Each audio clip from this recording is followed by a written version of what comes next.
Greetings, I'm your host, Jason Myles, and welcome to another episode of This is Revolution Podcast for all the returning listeners and subscribers, and of course, our very valued patrons. Thank you so much for coming back. To those new to the channel, thank you for taking a moment to check us out. If you do dig what we're doing, please hit like and, of course, subscribe. It is a passive gesture that goes a long way in promoting the channel. We've had a busy week of shows so far, and the busy schedule over here at TIR Land doesn't seem to be slowing down anytime soon. Tomorrow, at our usual streaming time of 6 p.m. Pacific, I'll be joined by Conan Neutron to explain why music is not a psyop. That should be a fun show. With all of that said, if you do dig the wide variety of programming that we do provide here on TIR, and you want to make sure we can stay on air, and you can join us for our movie nights like we just had recently this past Tuesday, where we watched my new favorite casual racist film. We coming for you, nigga! A little bit. Sapphire, the 1959 classic. I mean, we did pause the movie for the bongo scene. If you haven't seen that movie, it's all about the bongo scene. Become a patron or a paid YouTube subscriber. When you become a patron or a paid YouTube subscriber, you do get access to the Champagne Room and movie nights for as little as $3 a month or $30 for the year. You get the satisfaction of knowing that your small donation goes a long way in keeping this show on air. Now, let's get the discussion at hand. Are we all hypnotized by the public image? In the 1969 novel, The Public Image is a captivating novella about a young starlet's attempt to shield her fans and detractors from seeing the real person behind the actress persona, a life marked by infidelity, conflict, and private turmoil, all hidden beneath a carefully maintained public image. What was once viewed as the sordid and alien world of celebrity now feels increasingly ordinary for many of us. Social media has turned all of us into micro-celebrities. While I'm not the biggest fan of the liberal use of the word influencer to describe internet personalities, the label itself feels dishonest. Many people aren't trying to influence as much as they're trying to just occupy the spotlight, to be consumed as celebrity in the abstract. Living your life itself can become the reward. Post a picture of yourself feeding your baby or walking your dog or spending time with an elderly parent, and people applaud you.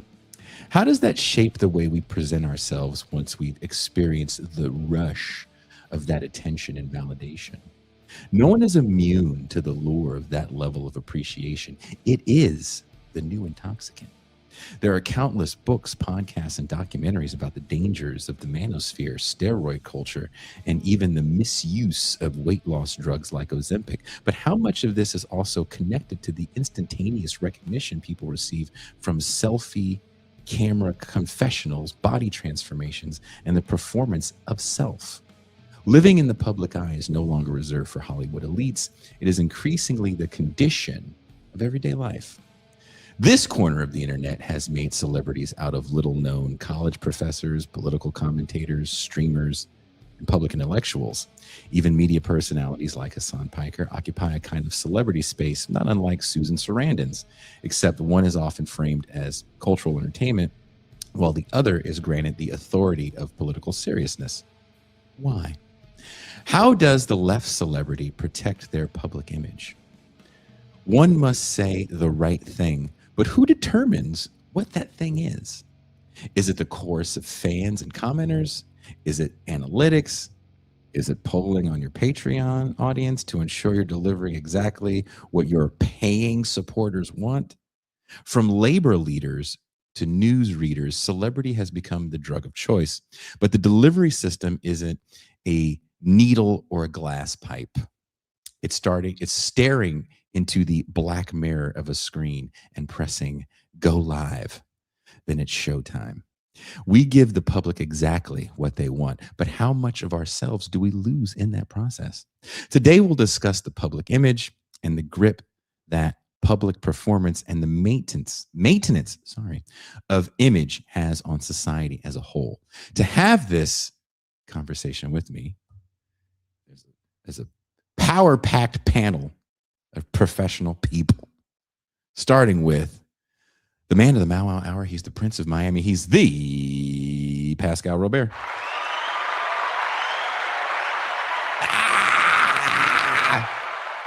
Peace and greetings to the chat. Peace and greetings to the audience. Peace and greetings to Jason Myles. What's up, Broham? How are you? How are you? Glad to be here tonight. So I want to call you out for doing this to me. I was telling you about my apprehension talking to your Haitian brothers and sisters when I walk around downtown TJ. Yes. And I walked up. There's a gentleman, Haitian gentleman walking by me. And I politely said hello. And he looked at me like, who the fuck is this asshole? And all I could think is, Pascal told me to say hello. Maybe. Do you use minty Listerine or something? I don't know what I did to that man. Secrets? What kind of gum are you using? I mean, what's the problem here? Maybe I breathed hot fire. Haitian people are not that mean, man.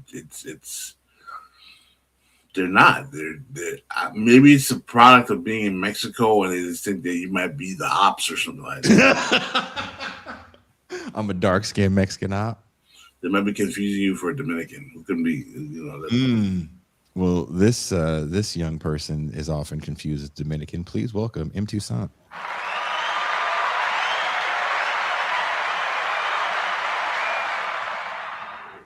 Hello. I'm sorry, it wasn't Dominican, it was Puerto Rican. Yo, son, what up? It's actually both. How are you, Pascal? You look to be in such a good mood and in good health today. I just want to say, go ahead. I'm rocking. He shaved. Did you see how clean shaven he is on the sides? He cleaned up the sides. Did you see that? I noticed that. I noticed these things. He's been like that for a while. Interested in his public image today. He's interested in oh, that's what it was. He's like, I can't come on here in the public image and have a nappy beard. I just want to say happy Wrath Month. Wrath Month? It's Wrath Month? Wrath. WRATH. Yesterday, last month was Pride Month. This month is Wrath Month. Whoa, time out. Is it brother? I just found out about it today. The kids are on it. So apparently it started out as a meme in 2028, but then Wrath Month became July, the LGBTQIA plus community celebrating their rejection of rainbow capitalism. Oh, okay. Gotcha. So happy Wrath Month. So, okay. Maybe the kids are all right. Wrath Month? Wrath Month. How do you say that to somebody? How do you say happy Pride to somebody? Happy Wrath? Do you say it with a smile? I don't know. You say it Is with that condescending? That brings about Wrath Month when you say it with a smile. You got to shake your fist in the air. But don't do like you just don't care. Okay. That feels like that may bring wrath upon you. Maybe not then. Maybe only LGBTQIA plus people can do the shake their fist in the air. Yeah, maybe they can do it. However you're digging this hole for yourself, it's getting increasingly deeper. I think it's fun. I'm here for, what you're doing, because we just alienated 18 patrons. It's cute. No, it's a meme. I love a good meme. That's what the M stands for. Someone said pride, wrath, and envy. That's August. Getting ahead of yourself.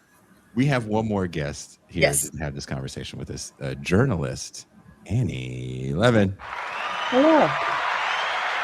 Thank you so much for having me on as your guest during Wrath Month. Yay! Wow, see, she even knows about it. You knew about Wrath Month beforehand? I did not know about Wrath Month beforehand, but I'm glad I know about it now. I know you're new here, Annie. Just know half of this shit I think she makes up. No. That's even better. When she used to make the show calendar for booking, she would literally put every holiday, even like Muslim holidays. Yeah. because Pascal is Muslim, so we could acknowledge that it was like a certain, but it was like not even the high holidays. Yeah, well, You put every single holiday on there.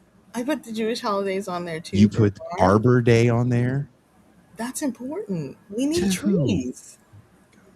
Okay, the Lorax. Annie, being the good comrade that she is, read the book that the show is kind of based around. What did you think of the book? I had never heard of Muriel Spark. I'd literally only heard of the book while I was watching a documentary about the band Public Image Limited, and they said they got their name from this book. What did you think of Muriel Spark's book, Annie? I loved it. I read it in a single sitting. I am a huge fan of her novel, The Prime of Miss Jean Brodie, and she is what my friend Liza Featherstone calls mid-century funny, that where there's a kind of very, very, very dry wit in certain kinds of female novelists from that era, and she is incredibly satirical and I think really spot on a lot of the media trends that probably began in the early 20th century, came to fruition in the 50s and 60s when she was writing, and have gone full steam insane in our own era and demonic. Toussaint and Pascal, you guys did not read the book, right? No, I'd never heard of her. I didn't know there was an assigned reading for this episode. Did you make me a Muppet on your avatar? I don't know what you're talking about. God damn. he turned you into Kermit the Black. Oh, God. Who let her use the company Canva account? The public image.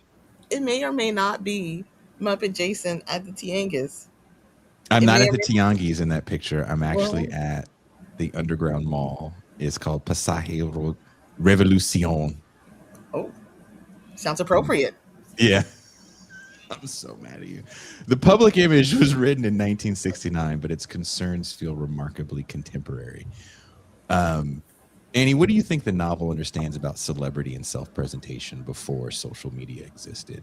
And what do you see that's changed now that nearly everyone has access to an audience?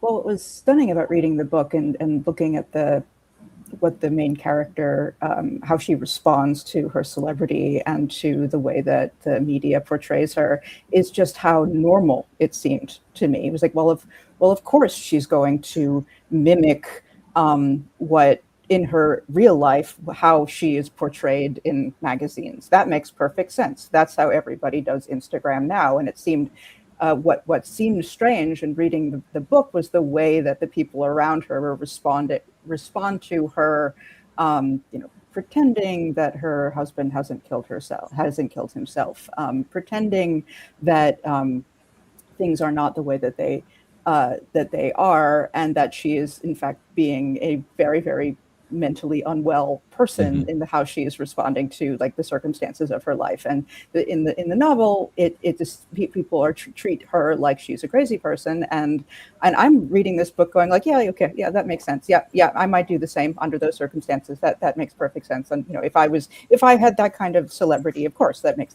so it. I was struck by the normality of it and how norms have changed since in the years since the book was published.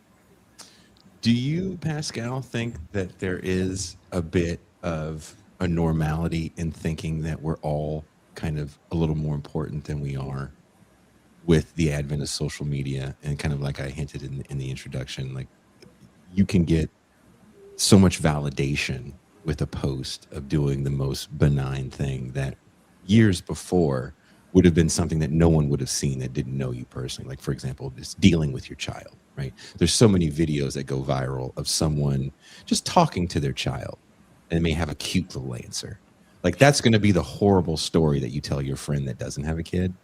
Like, oh my God, little Esperanza said the cutest thing today. You should have been there. It's like, yeah, shut up.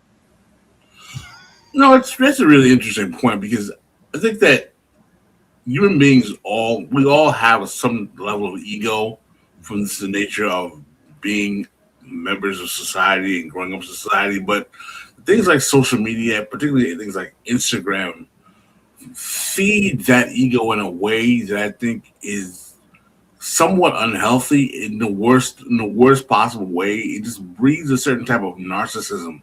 You know, there's always this saying that millennials are the most narcissistic generation, but I think that the constant uh, way in which the spectacle of the self is pressed upon individuals in society all the time. Not only your thoughts, what your image, what you see, what you look like, what you're doing, and sharing the urge to share. Mhm. It always amazes me. I'm like, why people share the most amazing things about what they think, what they feel, what they see, what they have, and it does breed a certain type of this kind of narcissistic ego that I do think is somewhat unhealthy. In Tucson, a person Hmm. that uses social media, but you use it in a different way. You don't show yourself. You've eliminated every picture, even baby pictures, of you that may pop up on social media. Do you do that to keep yourself from being arrogant because you're going to have to show every time you get your hair done? Nice. No. But it's interesting that you should mention that. So when I first got onto social media, I didn't show my face. So there was never a time when I was doing that. It's just been constant from the start, and I always felt like I could be more candid online if I did not show my face. And I feel like that has proven true over the years. However, I used to live on Twitter. I used to be on Twitter constantly. Made a lot of friends, met them in person, went to some cool art shows. Um, but after a while, I started to feel like even being on Twitter was kind of an ego driven project. And I started to feel like, what is it that I would have to say that I think should be recorded in the Library of Congress? Like, it started to feel more like what I should be saying was something important as opposed to I want Jamba Juice, I want Jamba Juice, I want Jamba Juice. Like I should be using this platform to use an overused word, and it really tightened me up.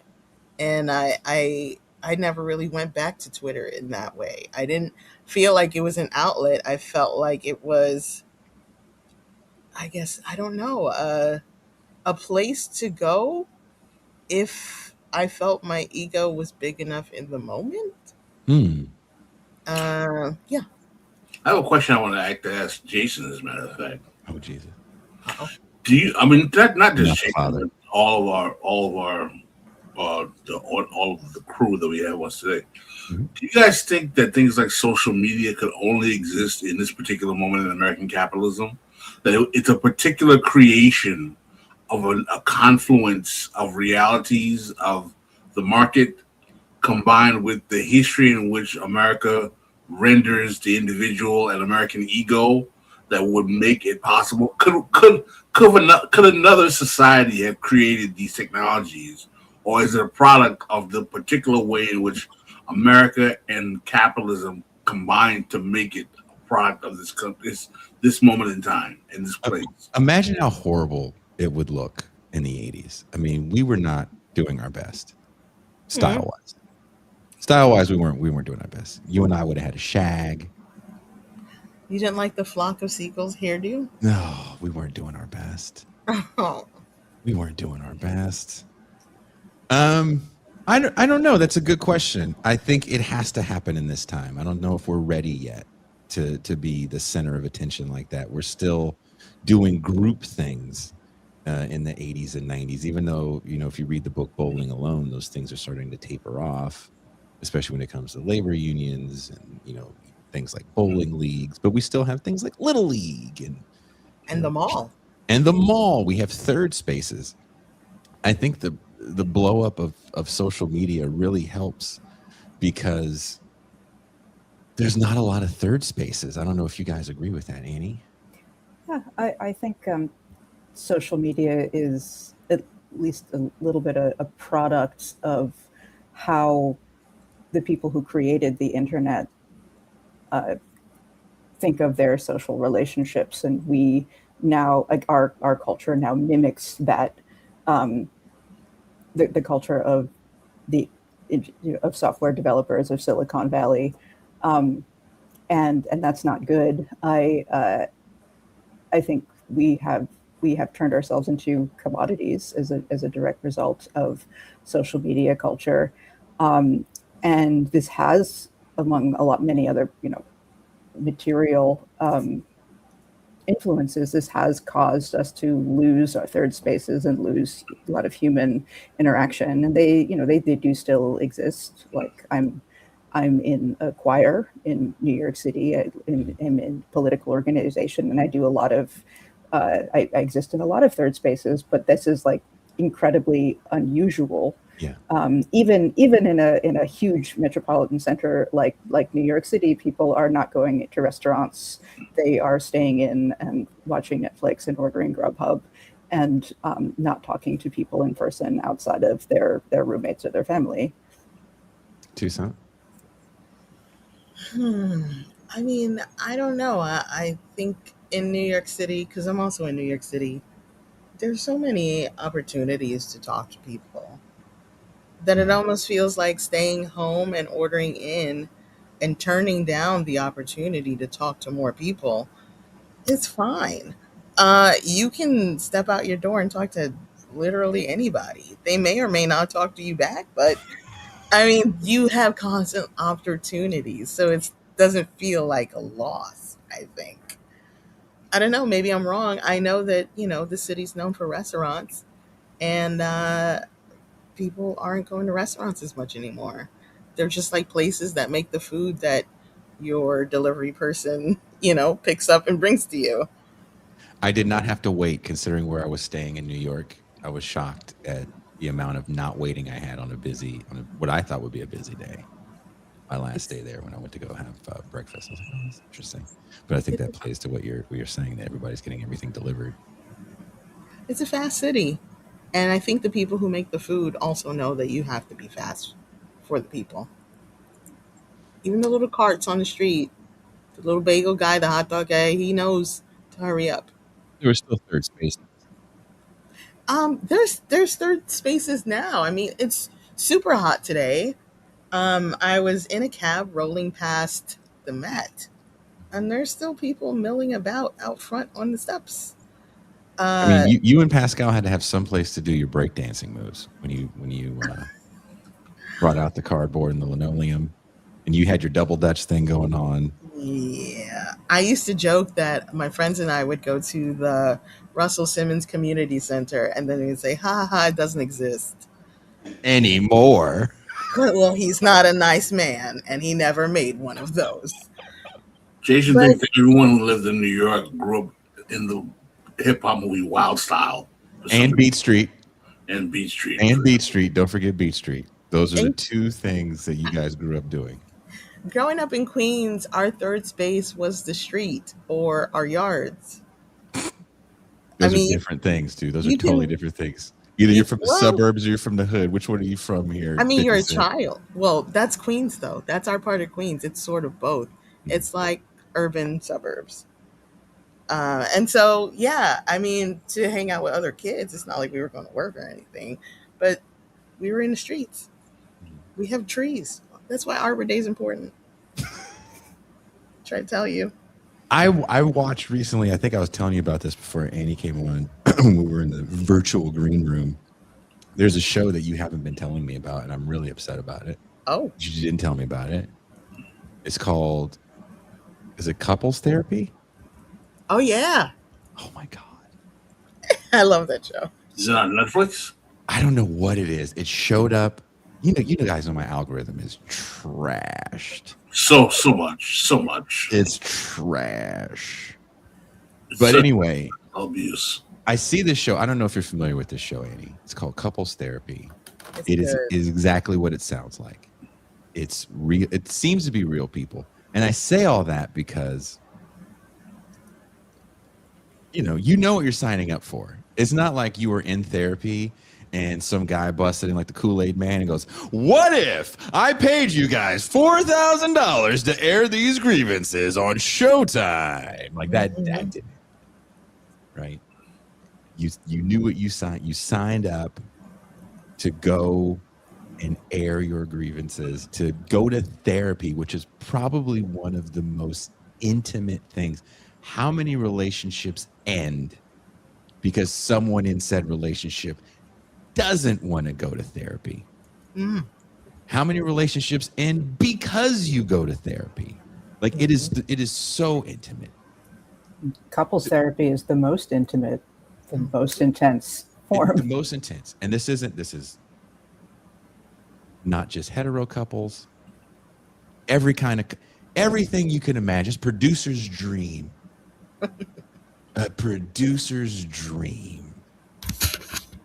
And this, I think it came in my algorithm because this guy has a bit of a meltdown in this one episode. You know the episode I'm talking about, Toussaint?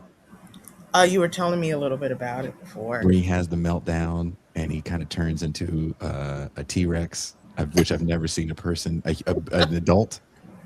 I am a father of children. I've seen my children do this, but I've never seen an adult like turn into a T-Rex and do this. His arms got short.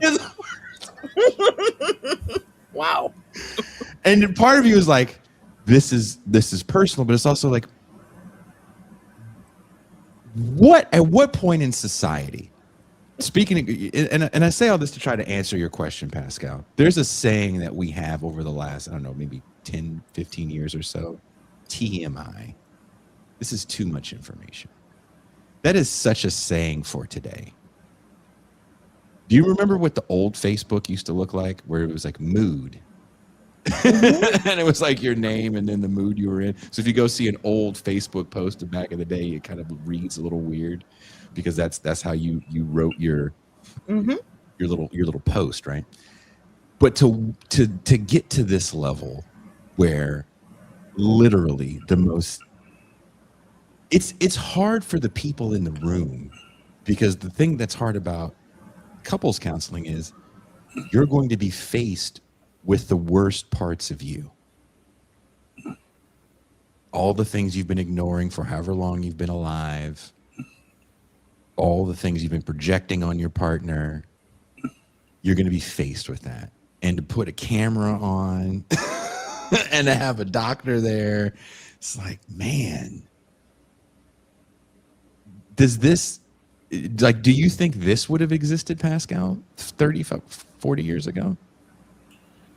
I mean, I'm sure couples therapy existed 30 years ago, and so I can't imagine it. No, I mean doing it. Can you imagine couples therapy like for the world to see though? Oh no, I'm sure it was much more professional and private and cloistered away. I don't think it would have been public spectacle in that way. But everything becomes open for public purview in the age of the internet. I mean, couples therapy, divorce,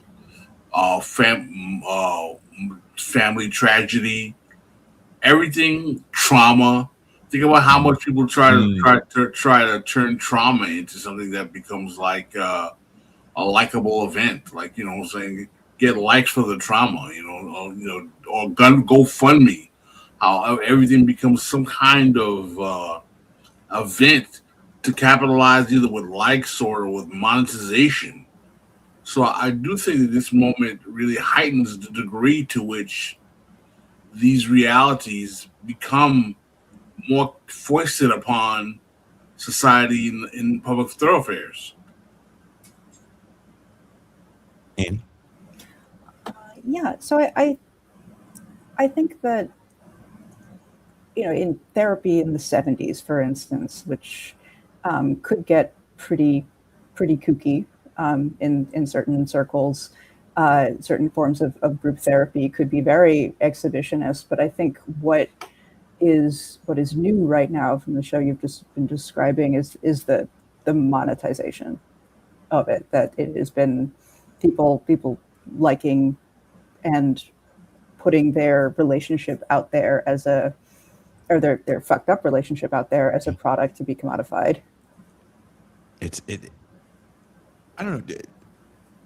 To me, it feels a little gross because I spent a lifetime in show business. I don't think these people are lying. I don't think they're actors. If they're actors, fucking put them in a movie. They're nailing it.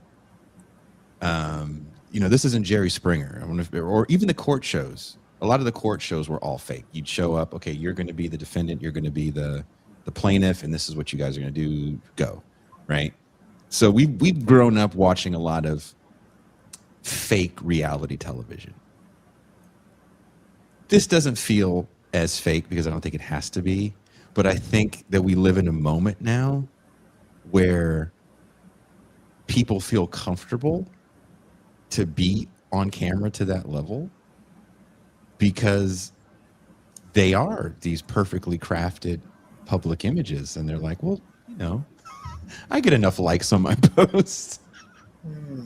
I can survive this. It's like you can't survive therapy. What do you think, Tucson? I think that's interesting because I don't necessarily see people who want to be famous or known necessarily. I think sometimes people want to be witnessed.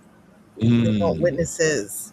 I'm on couples therapy because I'm desperate.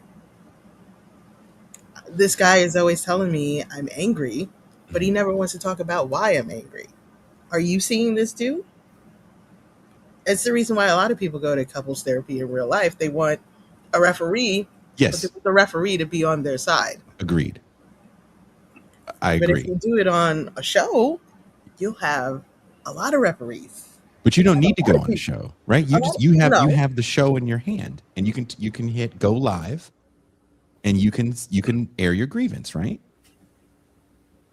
I mean, there's a phenomenon of women on TikTok doing videos about things that their husbands do.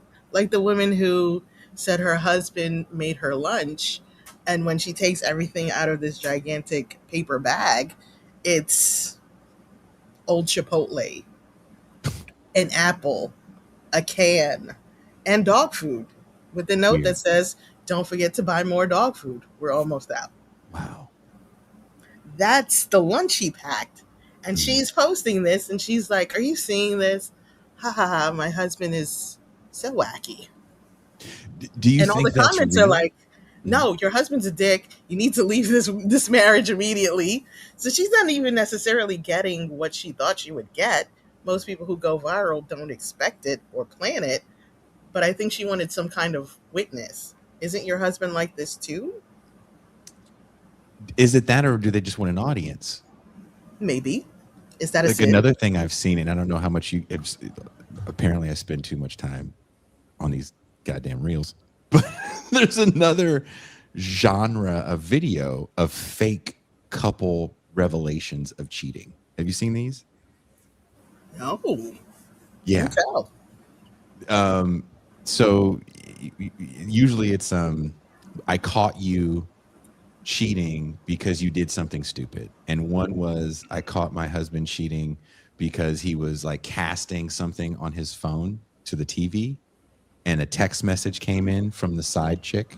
Oh yeah. And so the side chick message coming in the website, "Who is blah blah blah," and the husband's texting away because he forgot that he cast it on the TV.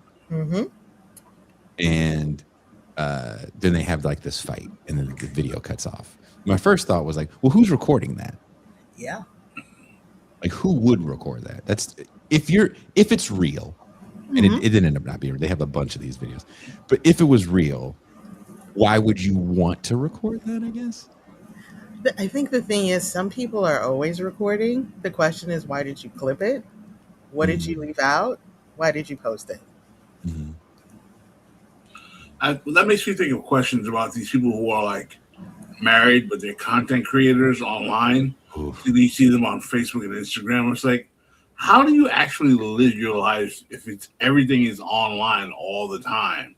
Like you just had a baby, or you just or you're waking up in the morning, and I mean, do you have a staff? Is someone working the camera? I mean, like, how does this operate?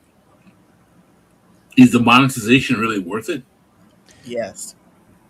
I don't know, but when you think about the couples therapy thing, Mm-hmm. you just got paid for your episodes, Mm-hmm. right? You're not getting residuals. But you did get a witness. You got the referee witness in the room. She's a professional, and what she says is true. If she says my husband is a jerk, then it's definitely true. And then on top of that, you have all these people who are watching it, and they're going to leave comments on the clips and on the episodes, and they're going to say, yes, your husband is a dick.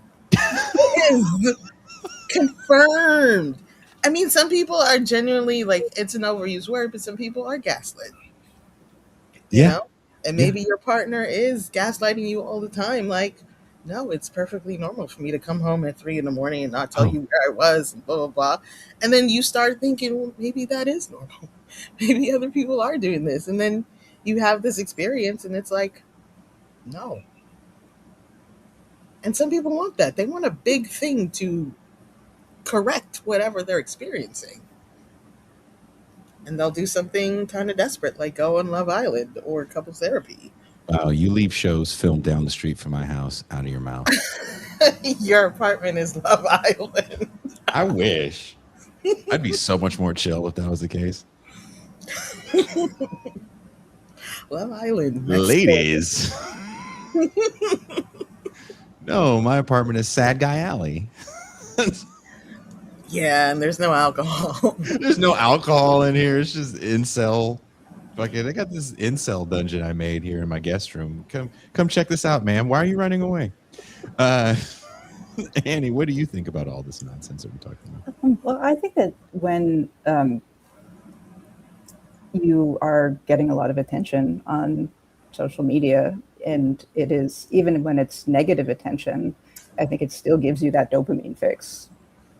And the more you get it, the more you want it. And I think I think we all have a sadomasochistic relationship with social media.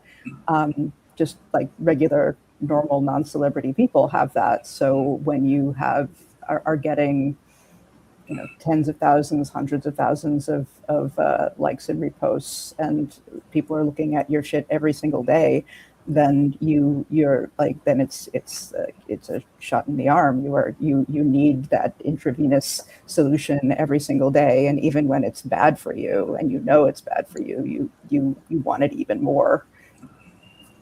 So I think that's how people are showing their terrible relationship fights to complete strangers.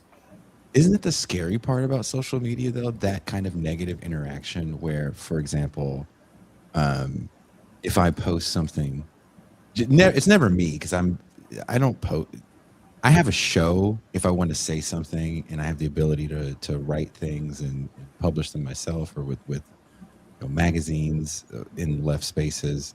So on social media, it's kind of like, hey, I found footage from Judas Priest in 1978. Let's look at this.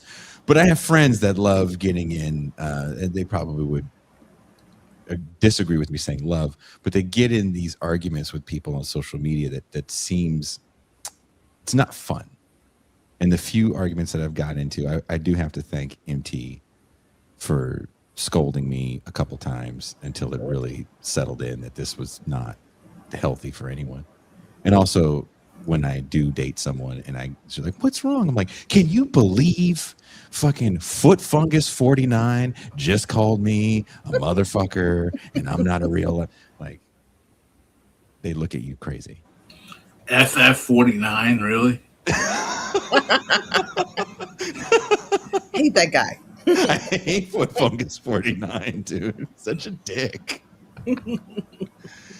Can it be addictive though, like you're saying, Annie, to have these interactions, because it becomes a back and forth, and then other people chime in, and you have people that chime in on your side, and then it becomes this great big fight, and all of a sudden it's West Side Story on Twitter. When you're a chick. Well, it's a bit like being on like level 93 of a Zelda game where the rest of the world just falls away and there is just your little avatar and fighting the enemy, and nothing else matters while you're engaged in the dumbest possible argument that has ever existed. But you have to prove them wrong. You have to get more likes than them, and when you shut the screen off and you walk away and you go and talk to an actual human being and walk your dog, you're like, what the hell just happened? Right? I don't know, Pascal, you've had your fair share of internet wars. Word. Is there something somewhat addictive to telling people to fuck off online? It's kind of like you just want to verbally beat somebody's ass. Toussaint does not have these wars. I watched a war play out, and I enjoyed it. I'm not going to lie. It was two leftist content creators that I'm not fans of, and they were fighting each other. And eventually one of them ended up quitting. He made a post and he said, "I'm leaving social media." And I was like, whoa. What did they do? Do they have pictures of like, we have your mom and the dog? Has anyone ever done anything to you, Pascal, that made you say, I'm leaving social media now? No, but people have made me pissed off, though. I'm not gonna lie. I think everyone's had an experience when someone has pissed them thoroughly off. Someone pissed me off today on social media. I was fine. That's why I was late. I was fighting with someone on social media 5 minutes ago. Well, I will say this, Jason. You say I don't get into arguments online. I do. Bullshit. It's just very, very rare. I recently was commenting on a post in a group about it was kind of a feminist group. It was something about male accountability in a sarcastic way.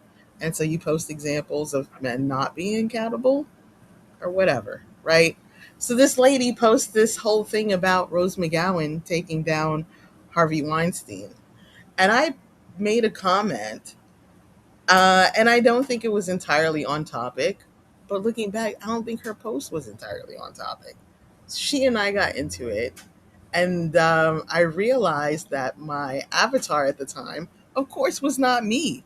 It was white rapper Jack Harlow with cornrows, and they kicked me out the group. They were like, "We don't have time for this white man with cornrows.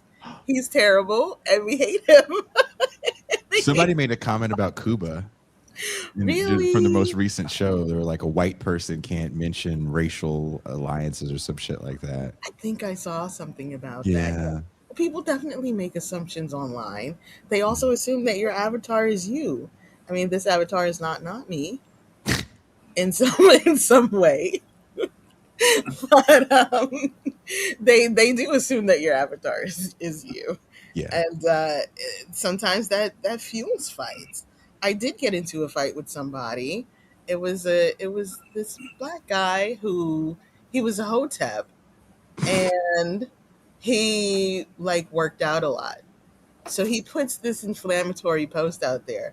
How come all the conscious sisters is always overweight? Somebody explain that to me.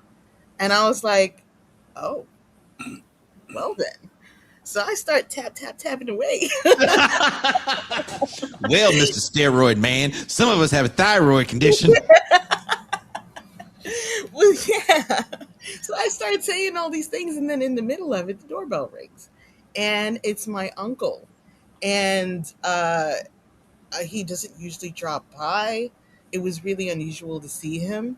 He was fairly light skinned actually, but he looked much darker when he showed up, and he looked like my father, which he didn't look like him. Mhm. And I was really shocked to see him. And something about it really struck me. I knew it was like an important moment. And eventually I would find out more things about the family and then my father's health. And then um, in a few months, my father was gone. And I look back at that argument with that guy, and it's like, this was not important. This was not important. Even after my uncle left that day and I got back to the argument, I was like, I think I need to leave this alone. I don't know what's going on in the family or why this guy just showed up or what's happening, but what this stupid argument is not important. But I feel like Annie kind of hit the nail on the head when she was like, I walk my dog. There's people in my life that I can touch. Mm-hmm. Do we shut some of that off in creating these images because these images are better than our real life? I mean, there was an episode of the show The Office. I feel like everybody here knows The Office. Maybe not every episode, but we've all seen at least one episode of The Office.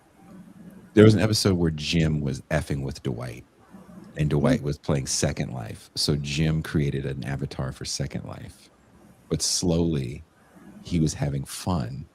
And the avatar that he created in Second Life was like a cooler version of himself. Mm-hmm.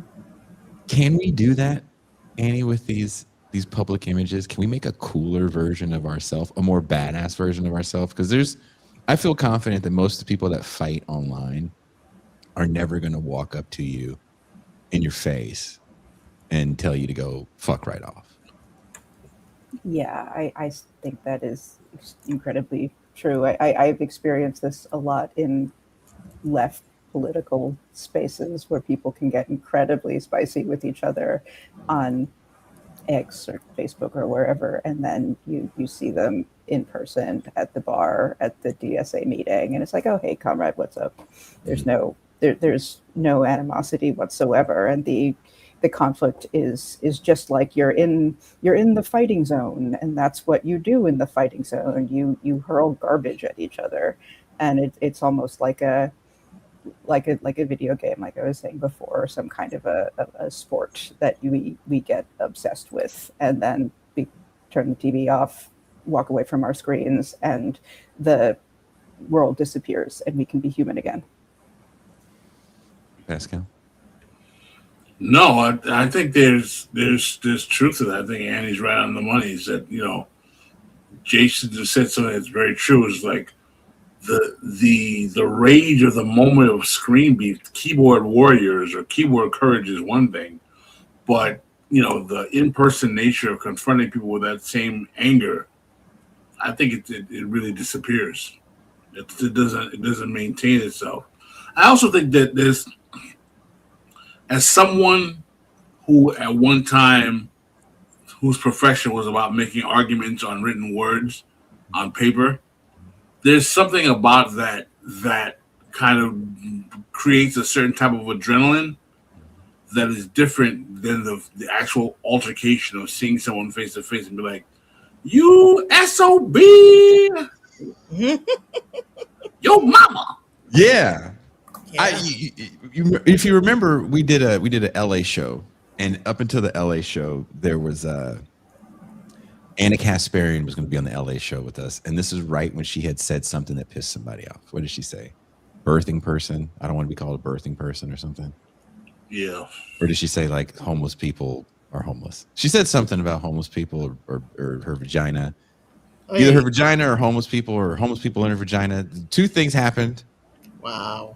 And everybody got mad, but they would tag all of us on their anger. Oh. And I didn't know and so I came home, and there was like all these notifications, and I thought they were aimed at me. I thought I was the asshole. For once, it wasn't you. And so I started. Well, I did make it me. Yeah. That was the first time you had your intervention on the things I shouldn't say online. But I actually welcomed Their hatred. the opportunity to come see me in person. I said, check this out. I'm letting you know where I'm going to be. You can show right up. And no one showed up. Oh, Jason. I'm not that big. I'm only 5'10". You're not even 5'10". Right? Wow. Don't you really want all There's of the this? story of that guy, that MAGA guy, I guess he was MAGA, who was saying all these racist things to this black woman online. And she found his location. She also found a Grinder account with his name on it. And she drove to go see him in person. She recorded the whole thing. She said, "Hey, Brian, I just wanted to see you in person, have a little chat with you about these comments that you left on my post and this argument that we had. And I just want to let you know that I know that you're married. And I will tell your wife about this Grinder account. Also, I think you should apologize immediately." Like, oh, she's unhinged. Like, people overuse that word, but that was kind of unhinged. That she drove hours to see that man and kept that flame alive. She was really living the spirit of Wrath Month. But I feel like I don't know if you guys agree. I feel like that's an outlier. Sure. I don't think most people are going to do that. And if you are going to do that, it's like that, I signed up for it. So I'm here for it. But man, it's so easy to say that It's very easy. It's so easy. So you can't take. We actually met a person from the chat in New York when I was there recently, and Quinn and that person had to me one of the most adorable conversations. Quinn goes, "I don't take anything someone says online seriously because you're never going to say that to me in real life." Quinn said that, or the person? Quinn said that. Quinn is really something. And he didn't say it in a mean way. He said it in a very like, this isn't how real people talk. We all had a good time. It's interesting. Yeah. I don't think I've ever met anyone I've argued with in real life, like argued with online and then met them in real life. I only meet cool, nice, and attractive people. I've just argued with real people in real life. Because you're difficult. Yeah, a little bit sometimes. But you don't argue on social media, not like Pascal. I try really hard not to. It's definitely not the best of me. When I first started blogging, I used a bunch of different pen names, but I found that when I used this name, I acted more responsibly. I acted more like my best self, and I decided that would be the name that I would take to use online for everything. I used to be Corduroy Jones.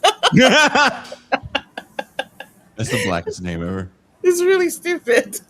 That's a Corduroy Jones. Corduroy Jones is pretty black. You made Annie uncomfortable. Is that related to the Leather Pants McGee? Your name was so black, I locked my doors. I just locked my car doors, and they were already locked, so you could hear them lock again. Social media is often discussed as a tool of communication, but does it function like a stage? Annie? Yeah, absolutely.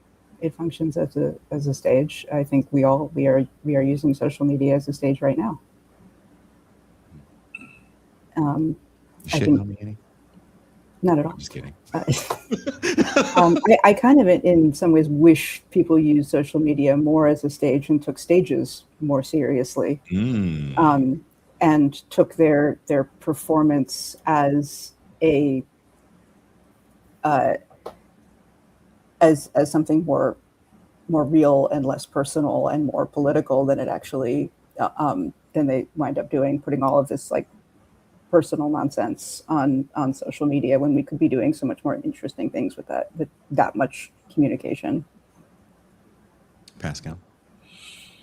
Is social media a stage? I think it can be. I definitely agree with Annie in that the way in which we're using social media right now makes it a kind of stage. I think that definitely visual forms of social media like YouTube, having forums online. I think Instagram can be a stage, something like a stage. Facebook not as much because that's more text based. Maybe when you're conveying a video through text, maybe it can be a stage of ideas. I think it can be a stage for your ideas as well. So maybe Facebook can be a bit of a stage, but I think it's a very interesting way of describing it. I think it's fair. It is, and I also agree with Annie that it would, if people acknowledge that's what it was in the beginning. I think we could be more prepared for what we actually put forth. If we treated social media like a theater production, maybe people would take it more seriously and treat it more with more respect. Who knows? Tucson. Well, I agree with Reclaim the Sign in the chat. All the world is a stage. He says, and we but poor players. But that was my first thought. All the world is a stage. What do you mean social media is a stage? Everything's a stage. The only thing that's not a stage is you in your shower crying about your sad life with no cameras around. I mean, I live alone. I can cry everywhere. Cry Well, in the kitchen. hey, Crying in the kitchen. Crying in the kitchen. if you cried in your yard or out on the dirt road where you live, then that would be a performance. Too. But You would be doesn't on social stage. media kind of put the camera in your head all the time? So even when you are not performing, you're performing. Where I definitely have thoughts even when I'm crying in the shower, and I get like a little like text blip in my head that is in the form of a tweet or something. Oh, that would be great on Instagram, and that is just like the form that my consciousness takes now. And so that the little social media is now inside of us, and so we are always on camera, even when we are not literally on camera. I think that is a really great point. I do like this idea that the whole world is a stage, but there's an idea that there's a front stage and a backstage. And I think that with social media, it's like there's less and less of a backstage. Soon you're kind of performing everywhere. Jason, you cook with black rubber gloves as if you're making a tutorial for somebody. I just don't want my hands to smell like garlic and onions, but I cooked professionally for some time. But it's not like I'm camera ready when I'm cooking. You're, I think, pretty much always camera ready. As a person who you're is so sweet. Messaged with you, you're always. I don't think she's being flattering when she's saying that, Jason. He always looks freshly washed. I am when I come on camera.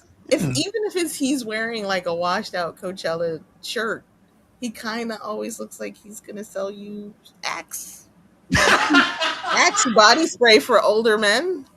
Their new line. Oh my god! For the 40 and up. Or you're the Old Spice guy on a horse. Yeah, you kind of look like you're ready to FaceTime. To Annie's point, I take the job here seriously. Mm-hmm. Right?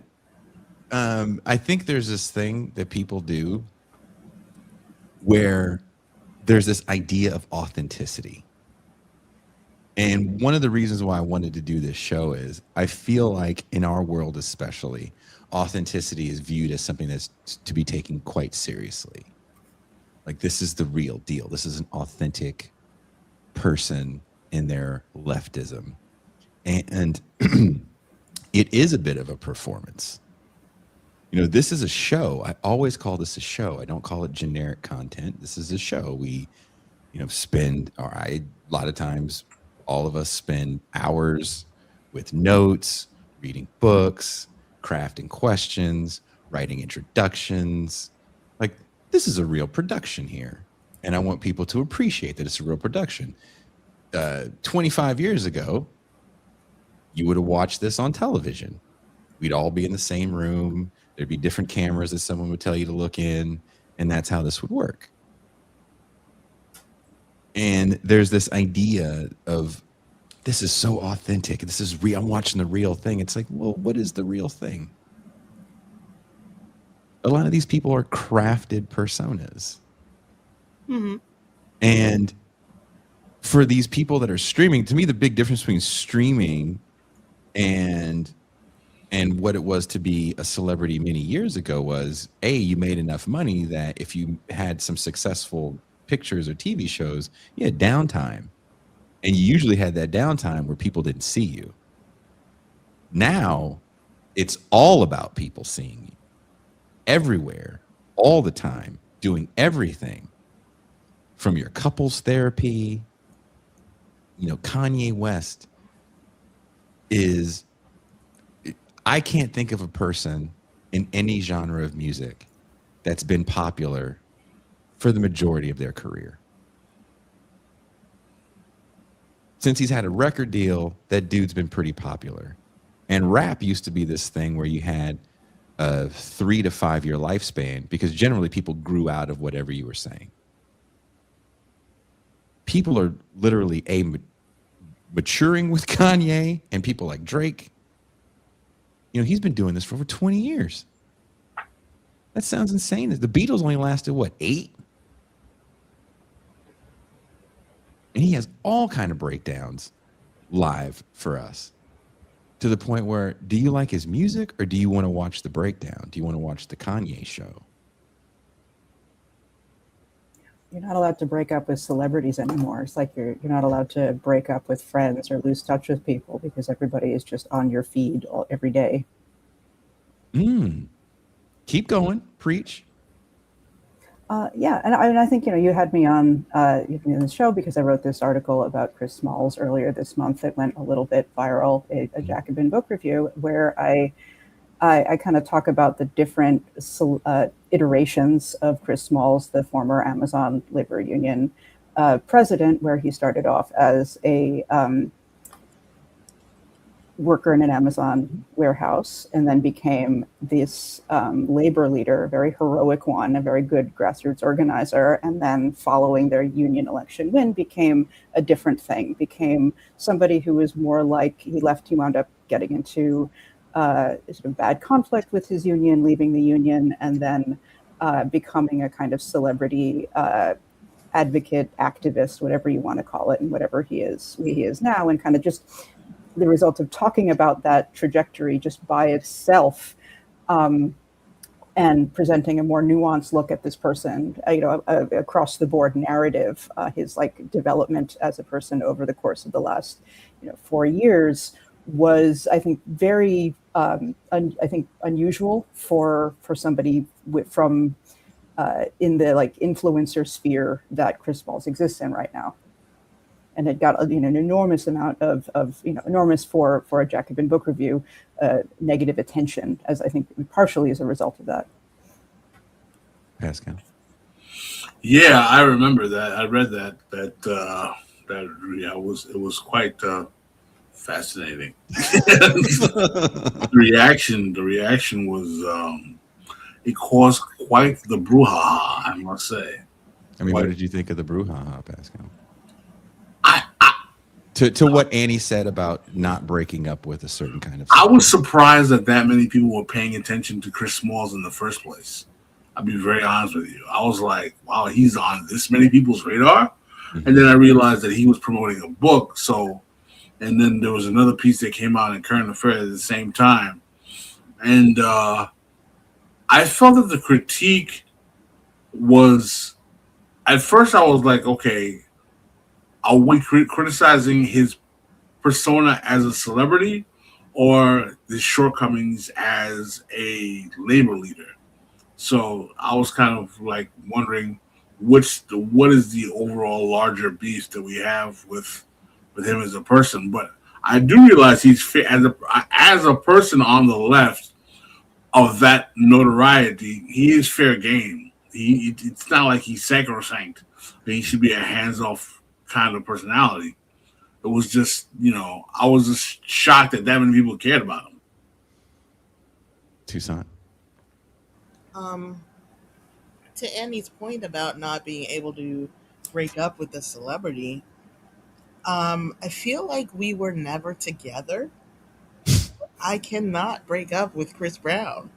Chris Brown or Chris Smalls? Chris Brown. Chris Tucker. Wrong Chris. Other Chris. Yeah. Yeah. It's just like, why is this man still making music in my and people want to tell me about it? It's like, Yeah. I don't need you anymore. But I can't get away. And you can't break up with celebrities. It's their job to be everywhere, I guess. But is it? This is what's interesting to me about the left space, and I try to hint at this in the introduction. We've made celebrities out of people that weren't celebrities decades prior.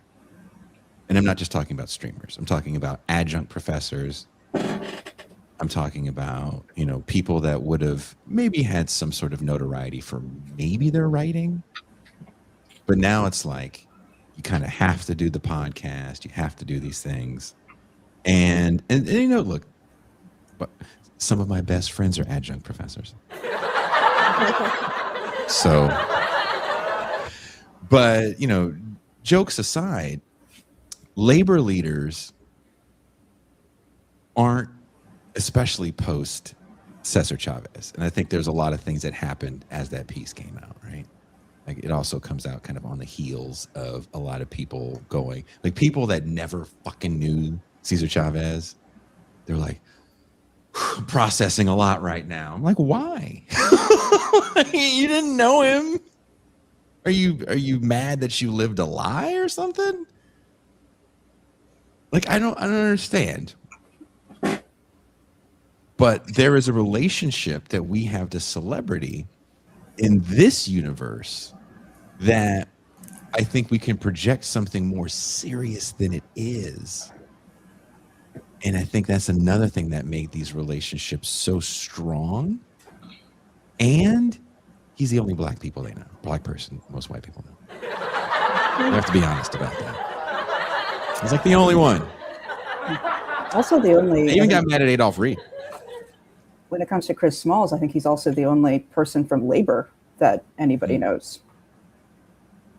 Does it feel like, well, I know a regular black guy. Like, you have to give me my regular black guy. Does it feel like that to you? Is it just me? An authentic black guy? An authentic black guy. That has to be authentic for the audience. Not one of these Obama types. Not one of Putting it on you want an anti-Obama type? I got you your anti-Obama type right here. Because it felt like the people that were coming to the defense, I don't know.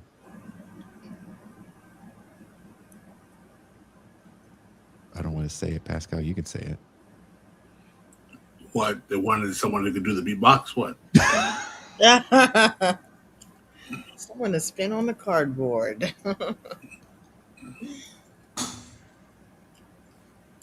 It's like, no. Someone said Tim Scott.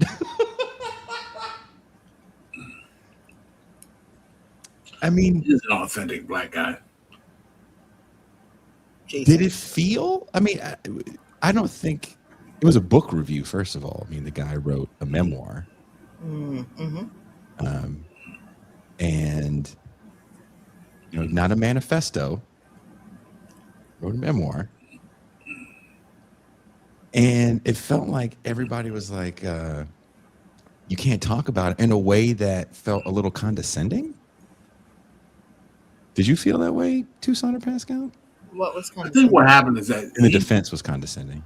I think that what happened is that he caught a certain level of celebrity because of the actions that he had done in Gaza and Cuba that made him kind of a hero. It was not so much that he was a celebrity.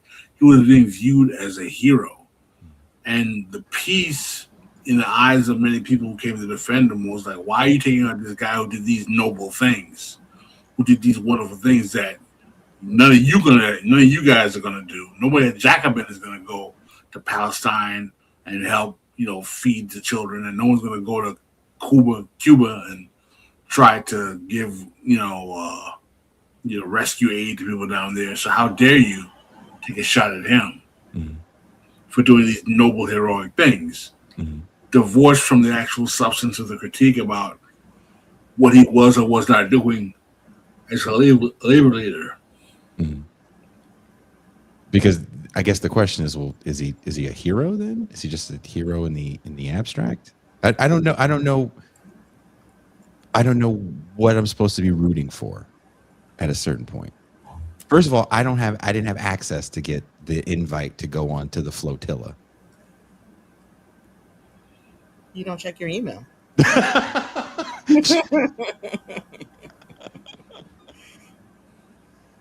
You know what I mean? Like, I don't know if they wanted me there. I'm sure you want people with a bigger name recognition, because if they start shooting, you like, or you're worried because you have people there of note. There were like actors on there and shit like that. I'm not, and again, it's not to belittle the people that went on those flotillas, and he got tuned up over there. I think that the flotillas are good. People who go on them are good, and if you're a fan of people who go on flotillas, that's good. It's a great form of activism. I think it's like very helpful for left media, keeping things like Gaza, which are kind of drifting away from mainstream media attention, on the radar.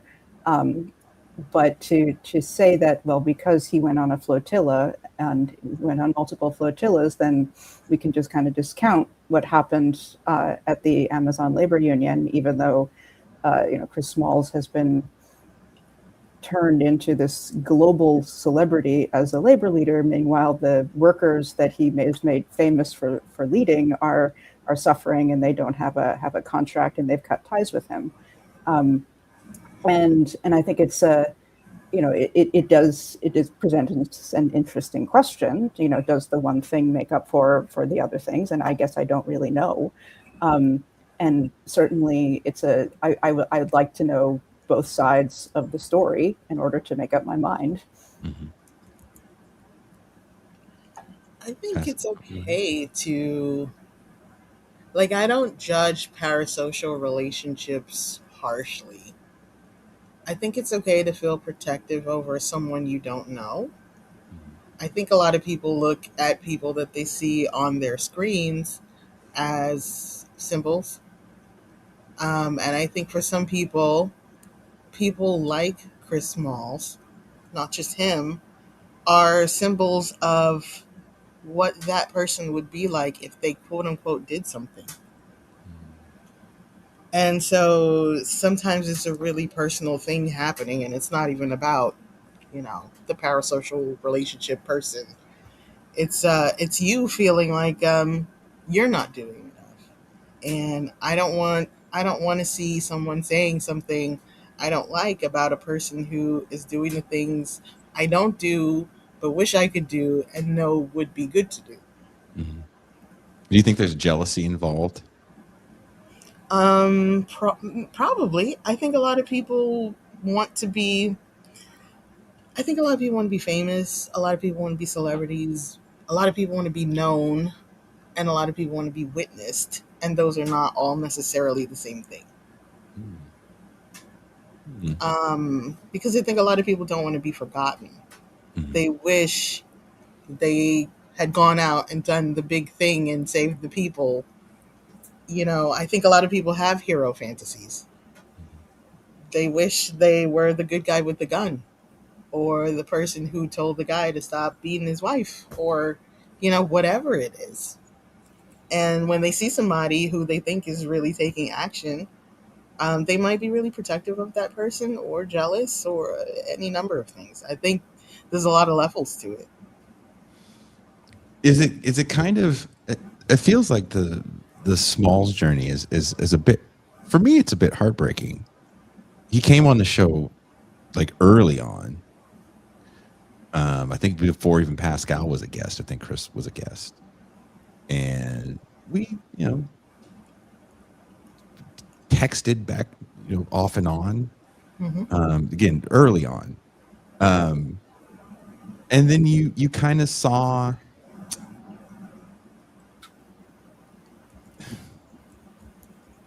It really is. This is going to sound fucked up. If you remember, there was a big reason why people really hated Amazon, because it was either a leaked email or was it a conversation that got leaked? At Amazon. Everybody's going to get quiet on me all of a sudden. Remember the conversation that got leaked where basically they called him stupid or something. Right, yeah. Mm-hmm. Let this stupid young black guy be the face of the movement. Mm-hmm. And the whole thing was he was able to quite well, like, and even in the piece, and he has to, you can't not acknowledge the ability to organize all these people of different age groups, different class strata. Like, he organizes all these people. They get recognized as a union, but then he does kind of become a celebrity. And there's issues within the top of the organization, and this is all going on while they're supposed to be getting ready to fight one of the largest employers in the world, Mm-hmm. and negotiate a contract. And you kind of, Amazon gets to sit back and go, we told you.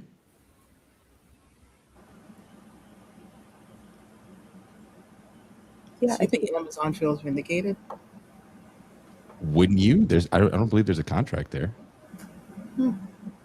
Annie, you were about to say something. Oh yeah, I think it is heartbreaking. I remember how amazing it was to be in. I was working in labor, working in UAW back when Amazon Labor Union first unionized, and it was incredibly inspiring to be in the labor movement at that time. And ALU and Chris Myles were a huge part of that. And I remember going to labor notes a couple months later, and Chris Myles and the ALU team were like celebrities, but like celebrities positive. Like we were in awe of them, of what they had just done. We would just sit at their feet and ask them question after question about how did you do it? What did you read? How did you organize your one-on-ones? How did you organize meetings? What kind of parties did you throw for workers? How did you touch? What conversations were you having with the religious leaders? And all of those.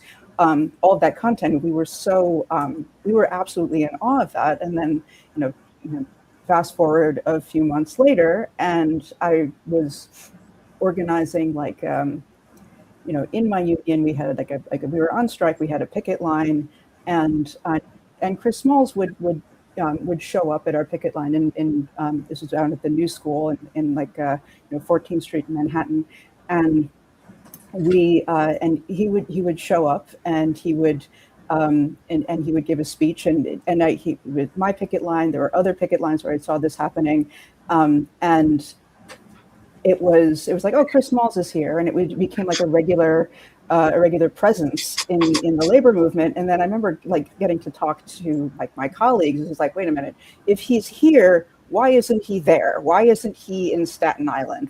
Because now they're supposed to be having their contract fight right now. And that is for Amazon, that's going to be they still don't have a contract. They still haven't brought Amazon to the bargaining table. That is the hardest thing for them that is going to be the hardest fight. And their leader is sort of going around Manhattan giving speeches and being lovely and being an inspiration to us all, but being like, wait, what is going on? Because that's not the work. The work is down at the warehouse in Staten Island. Pascal, you look like you want to say something. No, I'm taking it all in. I wasn't aware of all the details about how it all kind of fell apart down the line. So, I mean, again, I think the whole story is a bit of a heartbreaking one, and it goes back to kind of the impetus of wanting to do the show, which again it was before anything was written about this gentleman, but this idea of our public image and how much it affects us in negative ways of who we believe we are. And the book was, again, I'd never heard of Muriel Spark. I'm so glad I read that book. I didn't read it as fast as you, Annie. It took me a couple days to read it because I have to read all these books for the show. But I haven't read fiction in a long time, and that was a hell of a page turner. What's the name of it again? The Public Image. Okay.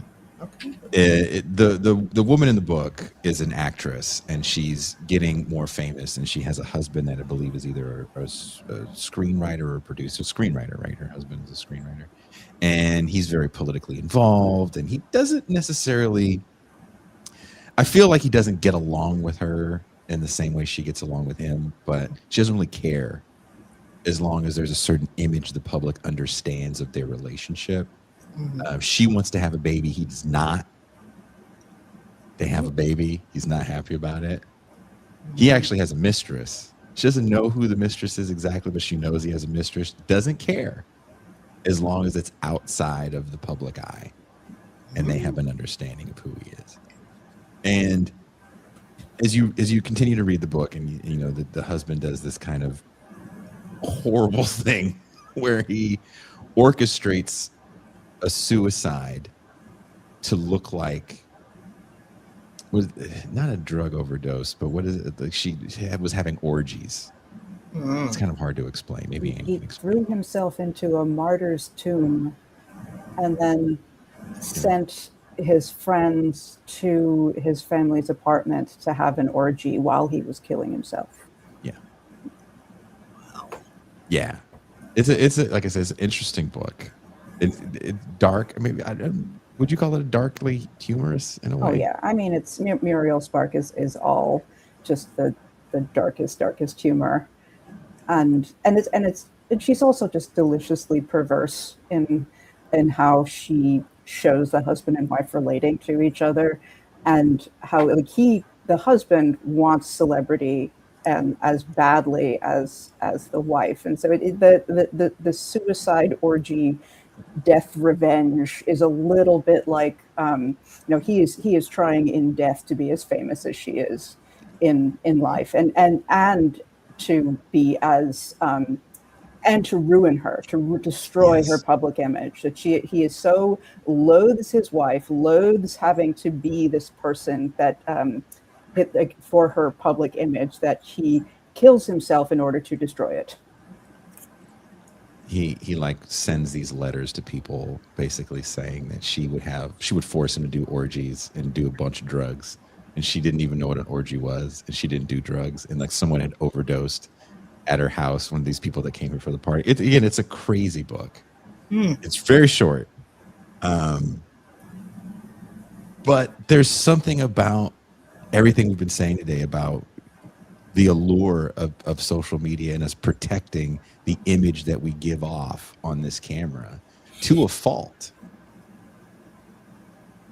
And I think that's personified in the heartbreak of the Smalls story, because the public image can seem like it's the most important thing, because it can feel like, well, this is the driver of the engine. It's the celebrity. This is how we're going to get things done. It's the celebrity. It's like, well, you got things done because you were able to literally get things done. When I read The Public Image, and I was trying to think about it in the context of Chris Smalls and how he kind of was just this guy who worked in an Amazon warehouse, and then I think he is was very much like a natural leader. People gravitate to him. He's very charismatic. He's an interesting guy. And when he became like the labor leader for the union and became globally famous, he had to become this thing that the media was portraying him as. And as he got, and so what does a labor leader mean for, your average person, because the labor is a very opaque space. Not a lot of people understand what happens in labor unions, what happens in contract campaigns. So what is a union president? Well, surely a union president is somebody who shows up at protests, who does heroic things like going on aid flotillas. that who is pro-Palestine, who you can a list of things that is just like generic left-wing activist. And so as he became closer to that generic idea of that somebody who doesn't know about anything about labor believes a union president does, he actually became further from what a union president actually is, meaning somebody who organizes workers at work site, improves their working conditions, improves their pay. Pascal.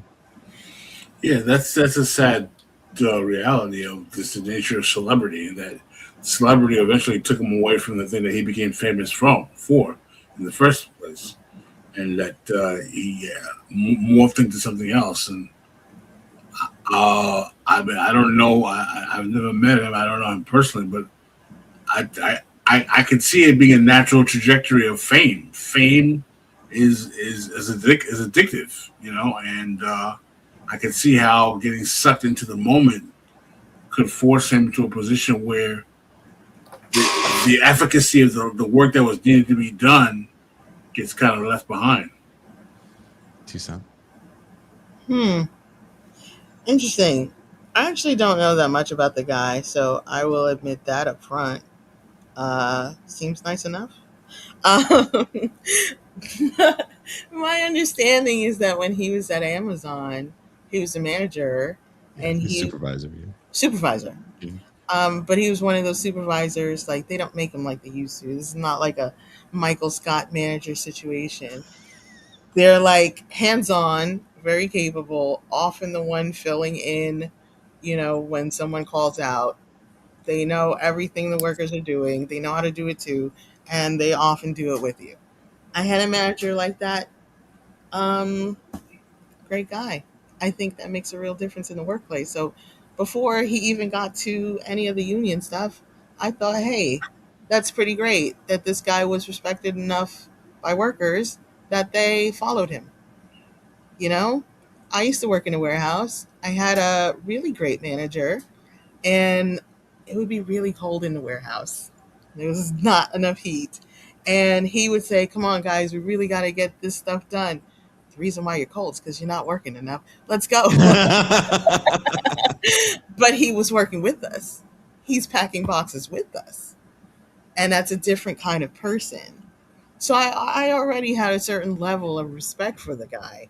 But I also understand that there's something called like a founder's dilemma, where the person who starts the thing is not necessarily the person who could keep the thing going, keep the thing growing. And I didn't look at him as necessarily being the person who would do all the things. This is a guy who was a warehouse manager not that long ago. And if he were starting a startup business, would you expect him to be able to expand the business that he started to make a new Amazon or something? No, maybe not. So I think people put a lot of expectations on him. We hadn't seen anyone like him in a long time. He was certainly a different type for a union guy. And I can understand how there would be a lot of people rushing to be around him and trying to make him into something as well. I think the people who he was a celebrity for were people who knew about unions already, were interested in the left already, didn't like Amazon already, wanted to do something about Amazon already. I don't know if he's really that famous with people who don't have these interests.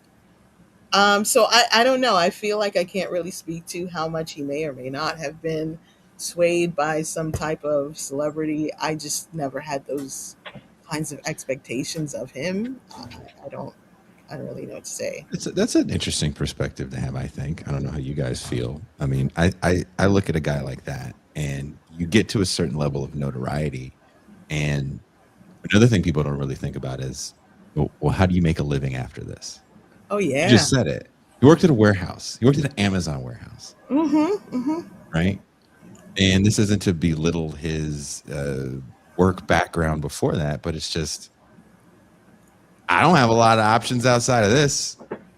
I can make some noise on the guitar, and sometimes I'm funny with a microphone in front of me. But in all seriousness, like when you get to a certain level of notoriety, like for example, Hawk Tua, Sure. Haley Welch. That video went viral. She still had a job. Hmm. But it was when she was kind of, and her family pushed her. She was only 21. Her family pushed her and said, hey, people are making money off this thing. You should say something about it. She says something about it. The Paul family finds her. They pay her a bunch of money. She gets a podcast. It was horrible. It's over for her from the celebrity standpoint, but she's still a celebrity. You know how hard it's going to be for her to get a regular job when you're the Hawk Tua girl?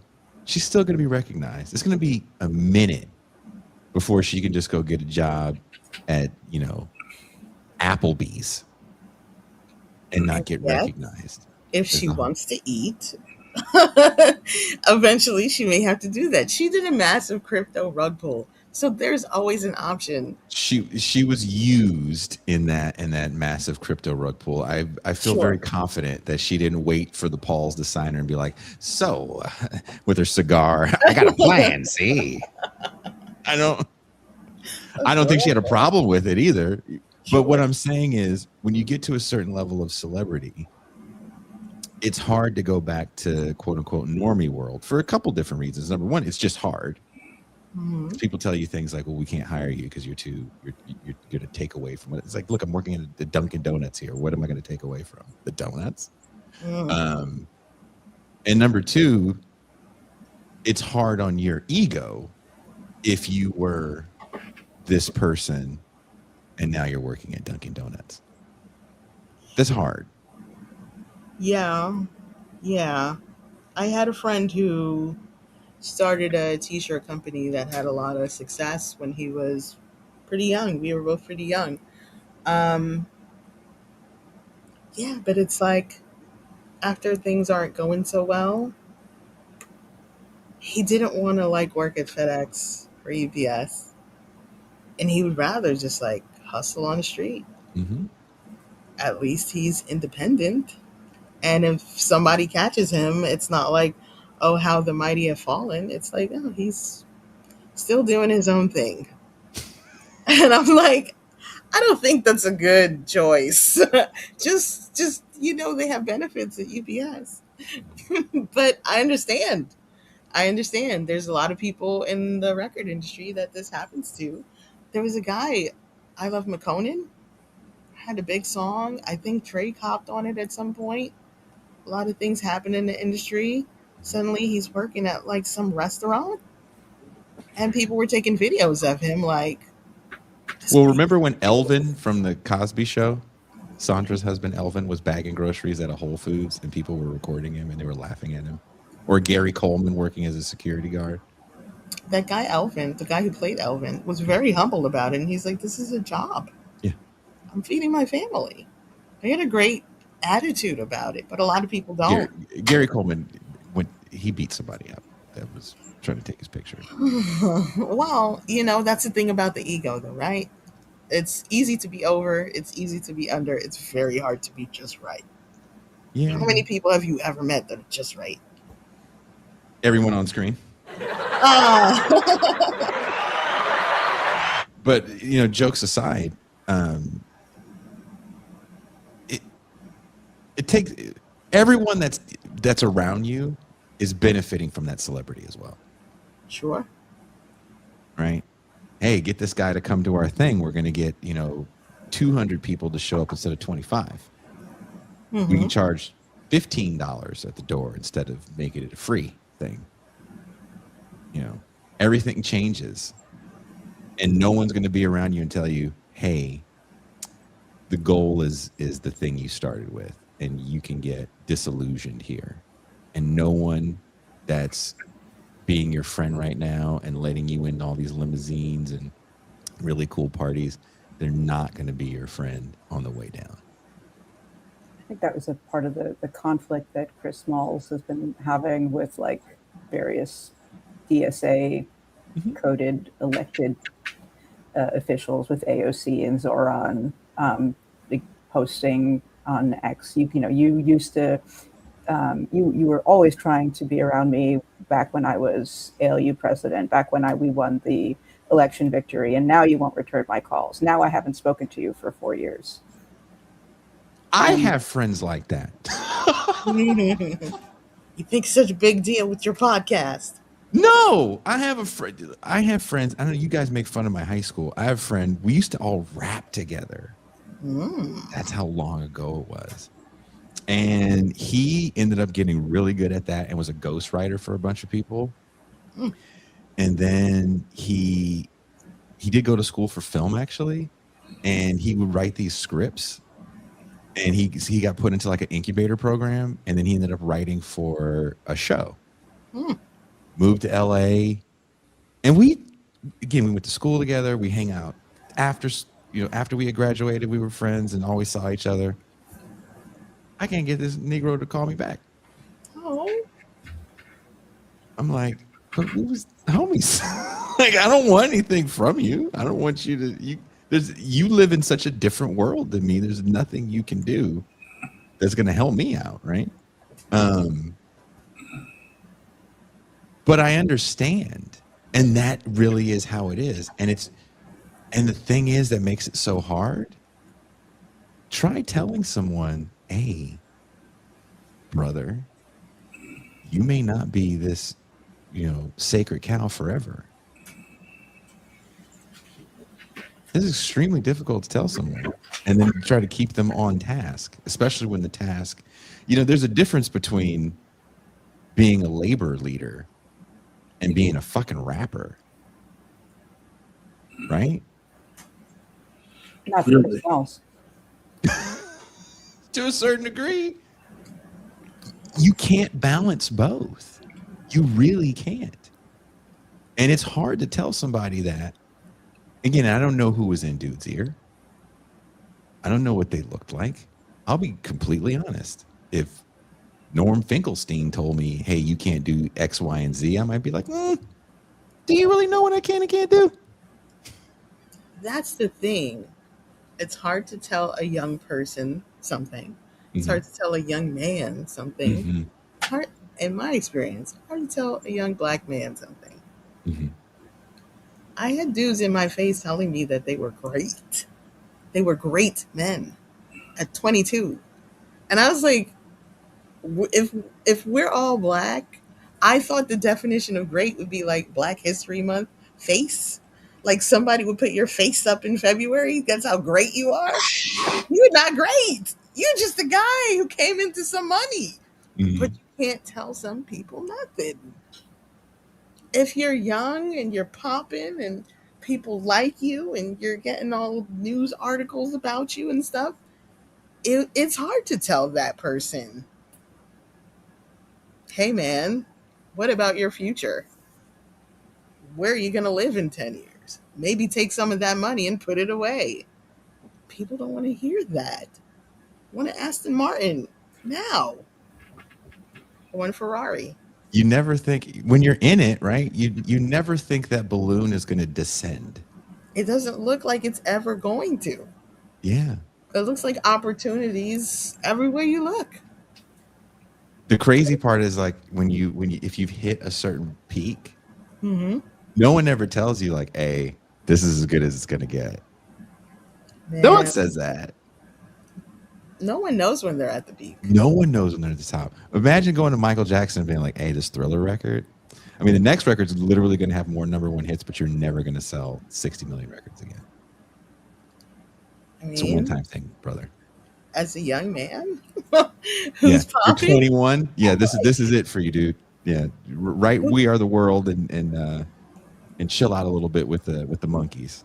who's going to believe that? But also, hey, you never know. If we are talking about young people, anything could happen. Colonel Sanders became the Colonel Sanders we know at like 71. But that's a different thing, right? We also forget that this is another thing that I guarantee no one said this to this man. I get it. You're the young hot thing today. And you're not even that young. You're just youngish. but the majority of your life is going to be as an old man. Young hotness wears off so quick. You can't tell a young person that they You can't tell. don't really have a concept of that like that. Like, that's tough. It's Could you have tough. conceived of that at 19? Could you have conceived of yourself being bald when you were Wow. 19? Bald in the Wow. future? Like, I don't think bald is that bad on me, but since you're going to be I such a mean, dick about listen, it, We coming for you, nigga. Tucson, it's a look. It's a look. you're just. I'm just saying, symbolically as an example. I mean, Pascal, when there was a certain point in your life where someone said, "Hey, I know this feels great, but this is limited."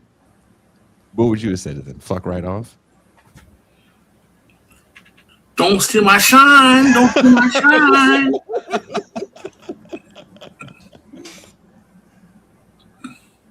I think that's part of the whole trapping of celebrity. And the thing that makes the internet, I think, a little different is that you can get daily validation.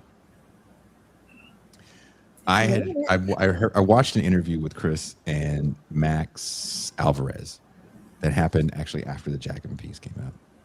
And in the interview, Chris Smalls said something along the lines of, speaking up about Palestine, he found out that it had these negative drawbacks to it. And I thought he was going to say something like, I got less public appearances or blah, blah, blah. He said, I lost 10,000 followers. I was like, what? I will say this. Having some sense of a background in environmentalism, there's always this thing about we got to get the word out. We need to get the message out. People need to know. And you find yourself throwing spaghetti sauce at a Van Gogh to get the word out.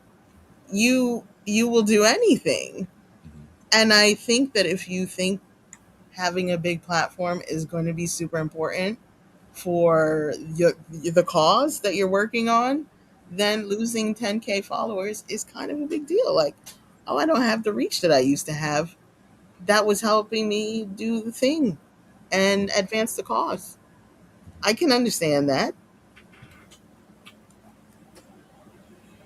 Celebrity is such a big thing, especially for like liberals. Like, they think you can get Meg Thee Stallion to twerk on stage next to Kamala, and then that'll be a bunch of votes. They think celebrities can do anything, and I think a lot of people have that idea. That's Do we believe that though? Are we all a victim of this idea that celebrities can do more than us with just, like you said, reach? And Well, I think, as we were talking a little bit before the show about Hassan Piker, and I think he is someone who is like another big left-wing celebrity, many more followers than even Chris Smalls, and he has been actually using that celebrity to promote democratic socialism, to actually get people elected. He had, one phone bank for Milat Kiros, another one for Daria Lisa Avila Chevalier in the Bronx, and got thousands of votes. And so he's actually using his celebrity to do some good in the world, and we can see the impact of that pretty immediately. And I think that's kind of unusual among left-wing celebrities to use your media presence to have an immediate impact on actual campaigns and actual activism. And I think mostly your left-wing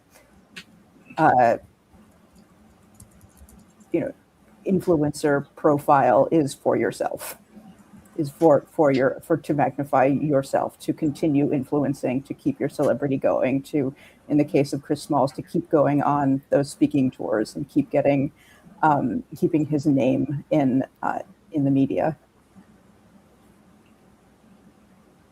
Pascal, Tucson, did you want to respond? I don't know. I just keep thinking Paris Hilton sells cookware. When you are famous, you get opportunities as well. Mm. So if you can keep the fame thing going, then you can keep the money thing going. Arguably, she's set for life anyway. I understand rich people sometimes want to earn their own money, but if she were not rich, that would be fantastic for her, wouldn't it? In defense of someone like Chris Smalls, you'd Uh-huh. have to also have people around you that can arrange those deals. Well, And sure.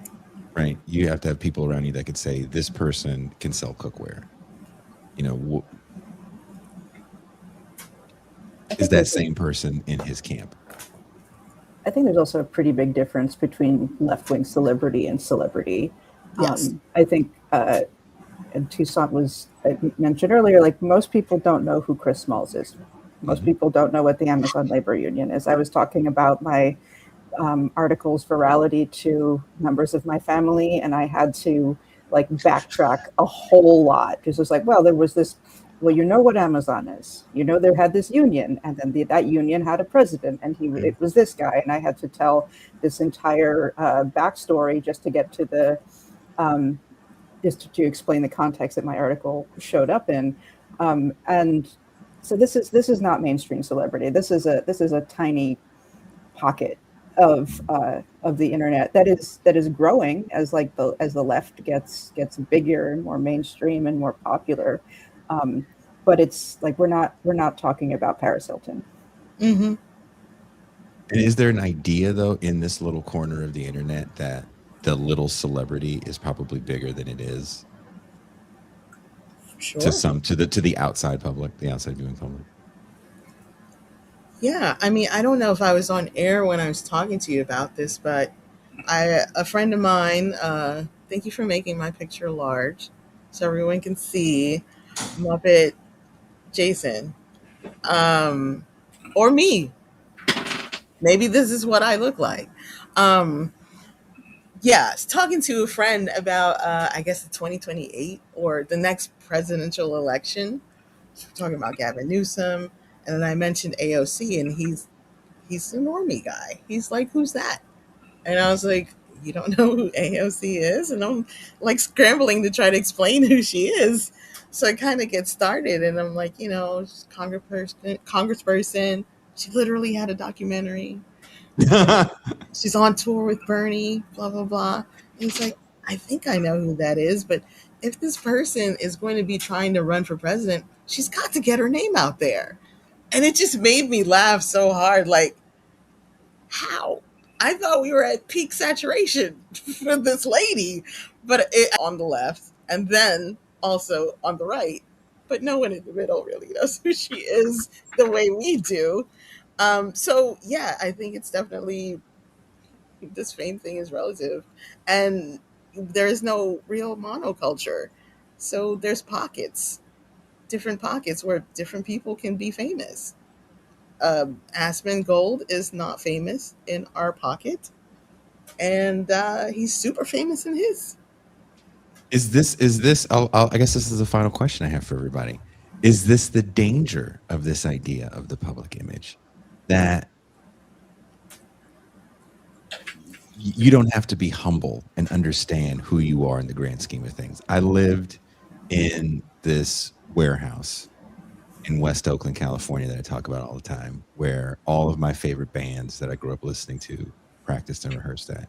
And some people were so famous that they couldn't come in during business hours. It was a rehearsal studio during the day, so there was business hours where the rooms were open for the general public.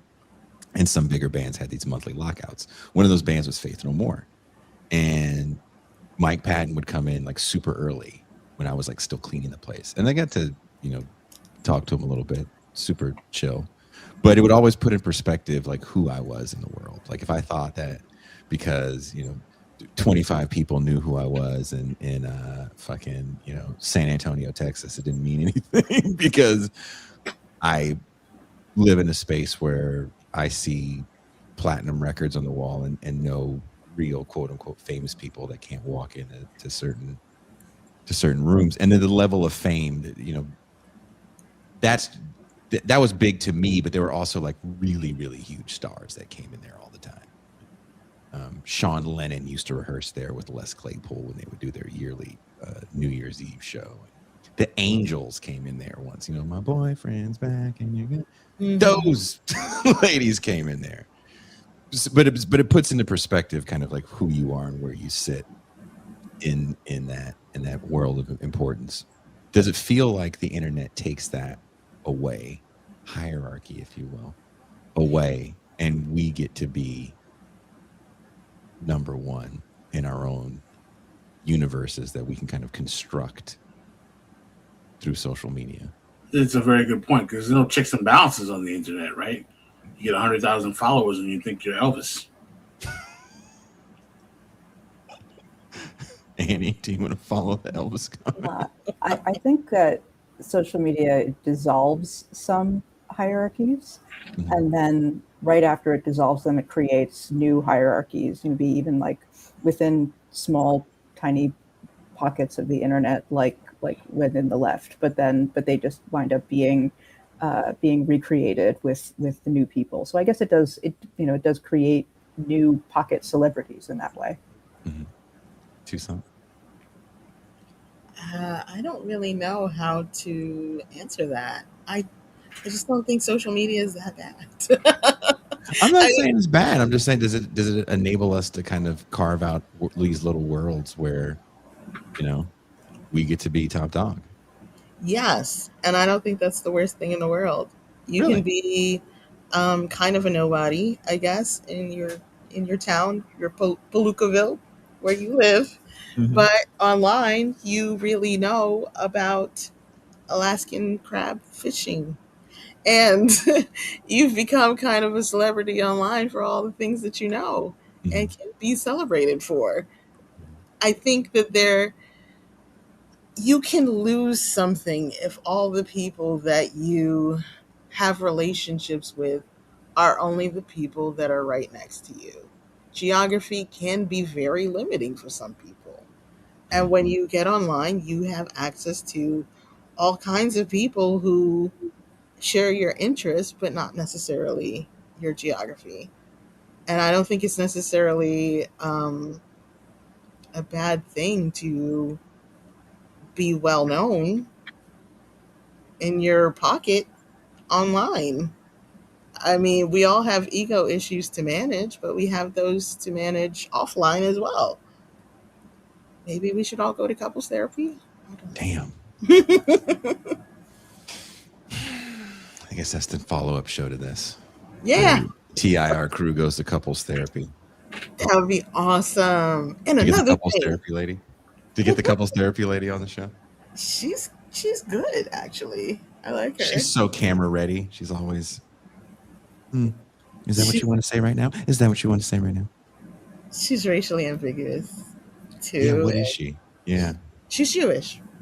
One I of don't know those. where from, but there was one episode I think with the lesbian couple where I want to say one was Jewish, maybe Israeli also, and the other one was Palestinian, maybe. And she had a lot of personal conflict inside. I think she was favoring the Palestinian women's side more. And I think she felt like she needed to compensate for all the pain that she felt was in this woman's world.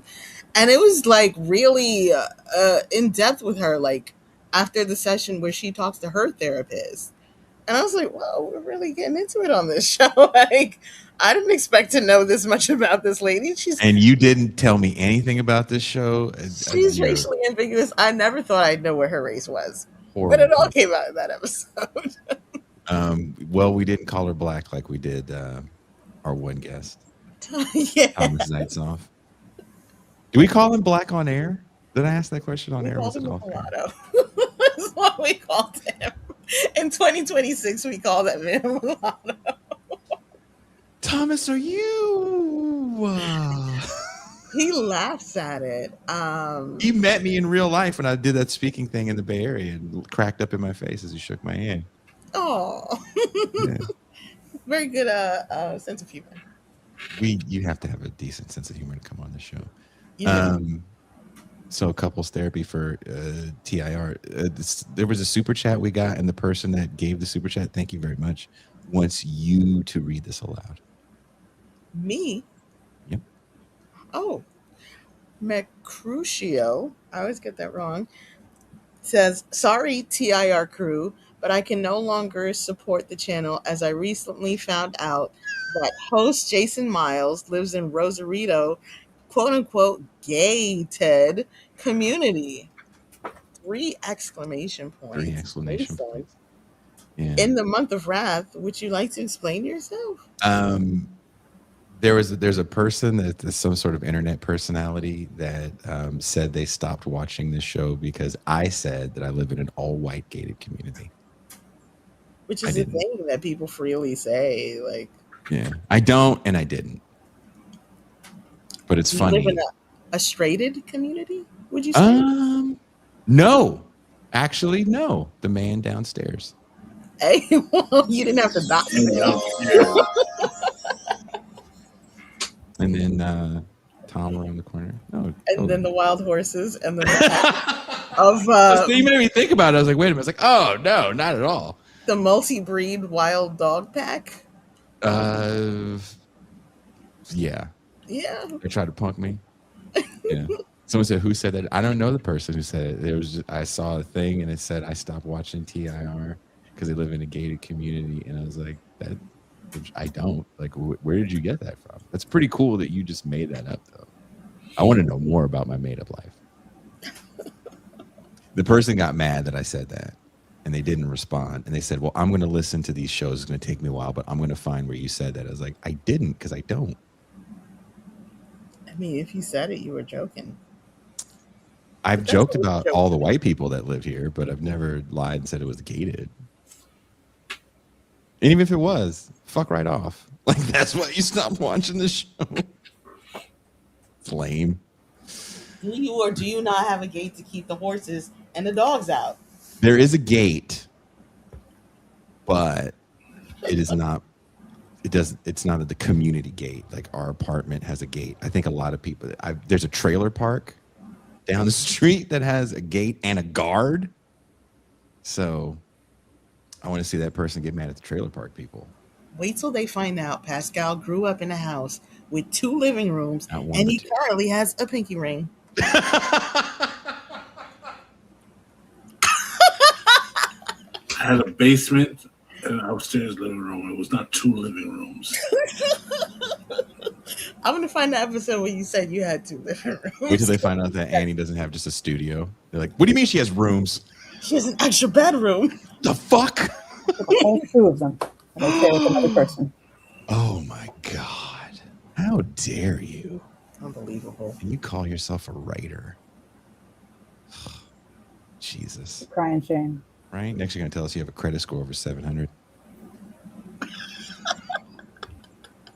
She's got 2 Billy bookcases. Yeah. Real leftists don't have credit scores over 650. Try 430. Damn. You leave me out of this. Annie, what are you working on next? Right now, I am working on some article about Zoran and gentrification, and the debate that is happening right now between natives and gentrifiers has been the argument right now in like New York City electoral world, where because DSA candidates are winning a lot of elections in recently gentrified neighborhoods, and the older, more conservative Democratic machine that has been there have been calling DSA gentrifiers. And so I'm kind of exploring that theme and exploring how new left-wing politics are reinvigorating a very old argument in New York City. That sounds actually really interesting. When are you going to be done with that? Do you know? Unclear. TBD. Yeah. Should back off, fool. Yeah. I was like, whoa, chief. Well, thank you guys so much. I had no idea this show was going to go over an hour, and here we are 2 hours in. So, Annie, thank you so much, Pascal. Thank you so much for having me. On behalf of the rest of the TR gang, I will be back tomorrow at 6 p.m. Pacific time. And on that note, let's leave with some cartoons. We are out. Peace.